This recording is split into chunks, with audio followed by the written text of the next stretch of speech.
Good morning, students. Once again, I welcome you back to my another video lecture. In last video lecture, we had done first 5 questions of the exercise 3.1. So in this lecture, we are going to finish all left out questions. So starting from the 6th question. 5 question हम कर चुके हैं. 6th question को first read out the question. Find the value of x y z from the following equation. कि इस equation में x y z की value निकालिए. नीचे 3 पार्ट्स में क्वेश्चन गिवन है. First part is this, second part is this and third part is this. हर एक में मैट्रिक्स 2 मैट्रिसेस को कंपेयर किया हुआ है. तो ये इक्वल मैट्रिसेस के कॉन्सेप्ट पे ये क्वेश्चन बेस है. चलिए पहला क्वेश्चन लेते हैं. In first question you can check. In first question, according to the condition of equal matrices, elements of the corresponding position must be equal. So at the first row, first column, there is 4 and पहली matrix में जो है पहली रो और पहले column में 4 है. यहाँ पे क्या है y. So y किसके इक्वल होगा 4k. y किसके इक्वल होना चाहिए 4k. इसके बाद हम बढ़ते हैं 3 is the first row and second column element. और यहाँ पे फर्स्ट रो और सेकंड कॉलम का एलिमेंट है z. तो z को किसके इक्वल होना पड़ेगा 3k. Let's proceed further. First second row और first column x, second row first column 1. so x must be equal to 1. so answer is x1 z3 y4. so I hope this part is clear to you.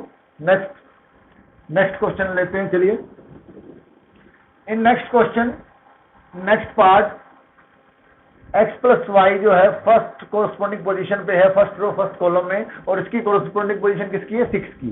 तो x plus Y किसके equal हो जाएगा 6 के. हम इसके equation number 1 बोल देते हैं.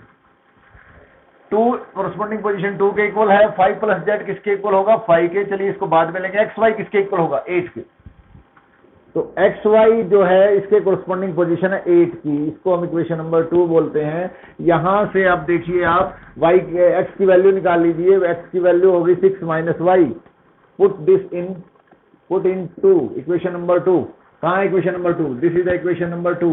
एक्स वाई, एक्स की वैल्यू पुट कीजिए 6 minus y into y is equal to 8. Solving this 6y minus y square is equal to 8. Y square को उधर ले जाइए. Y square plus minus 6y is plus 8 is equal to 0. ये factorisation कीजिए. इसका क्या factor बनेंगे 6y के? -4 और -2. -4y minus 2y is equal to plus 8 is equal to 0. Taking y common, y -4 और -2 common, y -4. Factor are y -2 and y -4 is equal to 0. so what will you get? either y is equal to 2 or y is equal to 4. या तो y 2 होगा और या फिर y 4 होगा. और अगर y 2 होगा तो यहां पुट करेंगे if y is 2, x will be 4. if और सेकंड कंडीशन क्या है? if y will be 4 then x will be 2.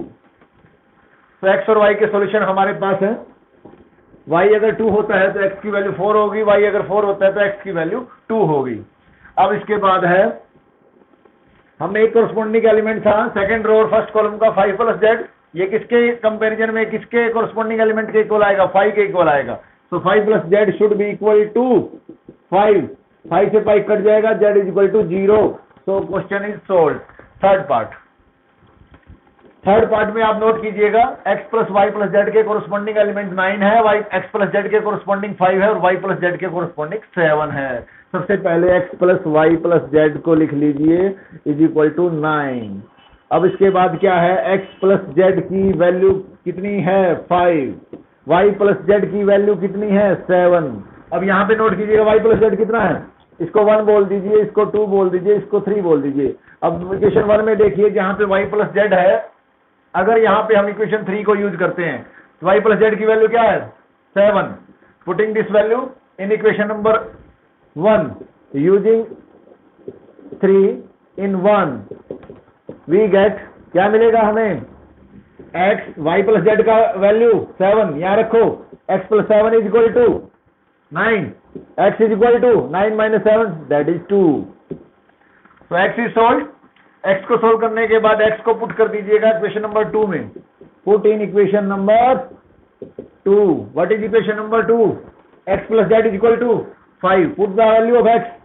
2 plus z is equal to 5. z is equal to 3. z is solved. z की value को put करेंगे third equation में. Put value of z in equation 3. What is equation 3? y plus z is equal to 7.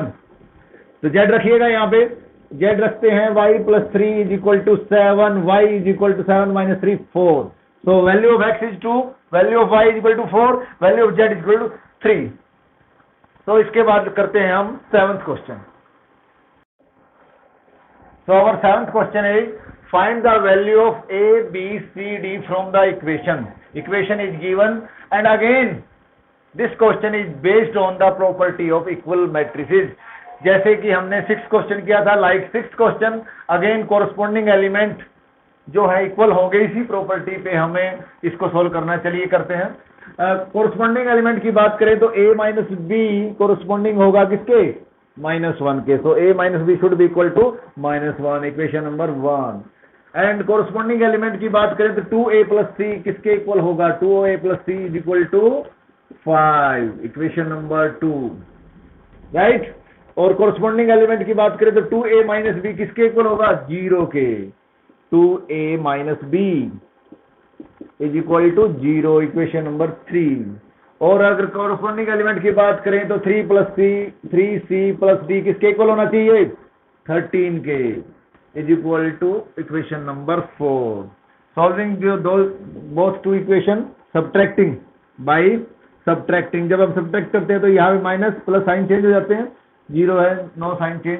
b से b cancel हो गया. 2a minus का a is equal to -1. a is equal to 1. a 1 आ गया. अब किसी भी एक इक्वेशन में दोनों में से put in 1 value of a को हम इसमें 1 में पुट कर दीजिए. क्या है 1? a minus b is equal to -1. a रखिए. a कितना है? 1. Minus b is equal to -1. तो minus b is equal to -2 means b is equal to 2. This is the answer for B. A find out हो गया, B find out हो गया. Let's move to the C. For solving the C, put value of A in equation 2. Equation 2 में A की value रखें. A कितना है? देखिए A कितना है? 1 रखा है यहाँ पे. 2 into 1 2 plus C is equal to 5. C is equal to 3. This is the answer for C. Now after getting the value of C, put this value in equation number 4. Put this value in equation number 4. What will we get? Tell me. We get 3c, 3 into 3 plus d is equal to 13. 3 is 9, 13 minus 9. What is the 13 minus 9? 4. So this is value of A, B, C and D. A is equal to 1, B is equal to 2, C is equal to 3, D is equal to 4. Let's move to the 8th question. Let's read out the 8th question. A matrix is given. A is equal to Aij M cross N is a square matrix. ये पूछा गया कि कोई matrix है, ये इसका general expression है बच्चों. मैट्रिक्स का जनरल एक्सप्रेशन है और ये पूछा गया कि ये स्क्वायर मैट्रिक्स होगी इफ कंडीशन क्या है? m is less than n, m is greater than n, m is equal to n, none of these. आप जानते हैं बच्चे स्क्वायर मैट्रिक्स के लिए पहली कंडीशन यही है कि number of rows must be equal to number of column. So number of rows को किससे डिनोट करते हैं? m से. नंबर ऑफ कॉलम को किससे डिनोट करते हैं? n से. तो m must be equal to n. So answer C is the correct option. तो क्या होगा इसका answer? Answer C. Let's move to the 9th question. Let's read out the 9th question. Question is given, which of the given value of x and y? It means हमें x और y की value निकालनी है. Make the following pair of matrices equal. इन दोनों matrices को किस value के लिए ये दोनों इक्वल हो जाते हैं? चलिए इनके बीच में कोमा लगा हुआ था, हम इसको इक्वल में कन्वर्ट कर लेते हैं. पहले जो कंडीशन गिवन है कि ये मैट्रिक्स का पेयर को इक्वल बनाती है, लेट सपोज हम मान के चल रहे हैं कि ये मैट्रिसेस इक्वल है और फिर हम एक्स और वाई की वैल्यू निकालते हैं. Let's try to find out the value of x and y. तो again same property we are using. For the equal matrix, corresponding elements must be equal.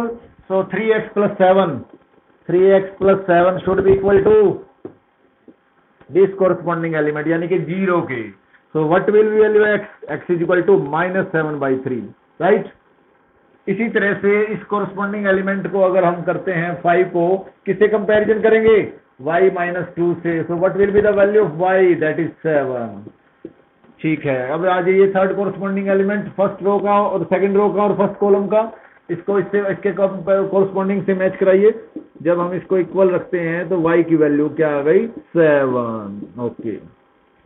अब इसमें चलते हैं fourth corresponding element. Fourth corresponding element के क्या होगा? Equal to -3x is equal to 4. तो 3x को उधर ले जाइए, 3x प्लस का हो जाएगा, 4 को इधर ले आइए -2. तो x इज इक्वल टू -2/3. तो आप देखिए कि y की 2 वैल्यूज, y का आ गया y is equal to 7, x is equal to -7/3 and -2/3. It means x की वैल्यू -7/3 एंड -2/3. बट एक ही टाइम में at same time x can not assign 2 values. x की 2 वैल्यूज नहीं हो सकती. It means, what does it means? क्योंकि जितने भी ऑप्शंस है सभी में x की एक ही वैल्यू गिवन है. इट मींस अगर एक से ज्यादा x की वैल्यू x असाइन करता है तो it is not possible to find, यानी कि B option is correct. So this was all about 9th question. Let's move to the 10th question. So last question but not least, let's read out the question. The number of all possible matrices of order 3/3 with each entry 0 or 1. जी हाँ, ये multiple choice question है. 4 options are given. A is equal to 27, B is equal to 18, C is equal to 81, D is equal to 512. Question में ये पूछा गया है कि कितनी पॉसिबल मैट्रिसेस बन सकती हैं 3/3 ऑर्डर की अगर एंट्री को 0 और 1 से फिल किया जाए. यानी कि एक मैट्रिक्स में 0 और 1 को अरेंज करना है और वो मैट्रिक्स 3/3 ऑर्डर की होनी चाहिए. तो आप कितनी अलग अलग टाइप की मैट्रिसेस प्राप्त करेंगे? This is the about the sum. तो अब चलिए हम इसके लिए मैं आपको एक शॉर्टकट ट्रिक बताता हूं. Total number of possible matrices with entry 0 और 1. एंट्री कितनी है? एक 0 एक 1 है. कितनी एंट्रीज है? 2. तो जितनी एंट्री है वो लिख के raise to the power number of elements, उसकी पावर पे क्या कर दीजिएगा? 2 raise to power number of elements कर दीजिएगा. Total number of possible ways आ जाएंगे. चलिए इसको फाइंड आउट करते हैं. नंबर ऑफ एलिमेंट्स कैसे पता लगेंगे?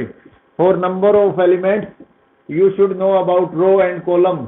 रो और कॉलम को मल्टीप्लाई कर देने से नंबर ऑफ एलिमेंट्स आ जाते हैं. नंबर ऑफ रोज है 3, नंबर ऑफ कॉलम है 3. 3 3 जा 9. It means there are total 9 elements. तो पुट कीजिए उस फार्मूले में 2 रेज़ टू पावर 9 और 2 रेज़ टू पावर 9 जब आप सोल्व करेंगे तो 512 आएगा. सो इट मीन क्या आंसर होगा? It mean option D is correct. So this is all about the exercise 3.1. Today I have completed exercise 2.1 and same I am expecting from you that you will complete your homework and you will finish exercise 3.1. So till then, bye bye, take care, have a happy learning, stay home, stay safe.